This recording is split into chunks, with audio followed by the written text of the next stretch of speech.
preparing to face the Cardinals. But first, a priceless family heirloom gone, stolen from a locked safe at a Seattle car dealership. It's just devastating to us that the one day he decides to take it off, that somebody decides to break into our car lot and steal it. Well, 2 Seattle police officers did respond after alarm bells were triggered on the dealership's property. But the officers never seemed to realize the burglary that was unfolding just several hundred feet away included a suspect that was still on the scene. Thanks for joining us. I'm David Rose. And I'm Eliana Gomez. The family has a lot of questions tonight, as you can imagine, after watching the whole crime play out on surveillance video. Q13's Jennifer Lee shows us exactly what happened.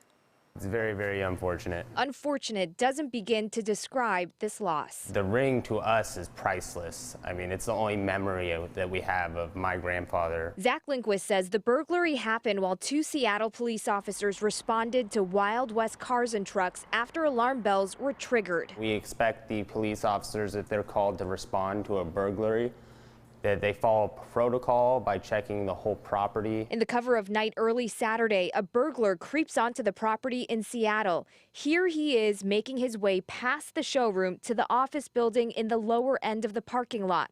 The thief leaves only to come back with something in his hand, and then police arrive. And so here you're going to see the secondary cop get out of his vehicle, and that's when they start their parameter check. The 2 cops start walking around the parking lot, but surveillance video shows the officers never went down to check the other building. The criminal is actually going to turn on the lights to our lower building as this officer is leaving and the other one's sitting in his car, and neither of them notice. The secondary cop will leave while the burglar is leaving with a duffel bag full of everything in the vault. And now we want to show you the bottom building. We're inside where the burglar broke into. In this hallway, there are a number of offices. He pried open the doors to all of them, including this one. As soon as you step in, there is a pungent smell of hot sauce. This burglar sprayed it around everywhere and took the valuables inside the safe. The family estimates about $100,000 worth of valuables were stolen, from gold and silver collector coins, bracelets, and other jewelry, and also worth mentioning, a handgun.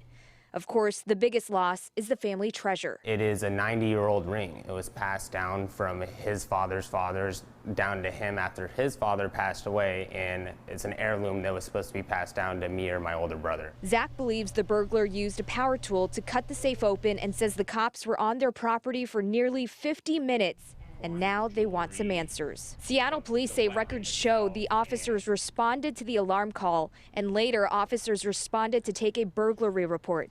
Police say detectives will handle the follow-up investigation and will review the earlier response. I'm not pointing fingers at anybody, but I definitely think they should go through this footage and rethink what happened that night and what they could have done differently to prevent this from happening. In Seattle, Jennifer Lee, Q13 News.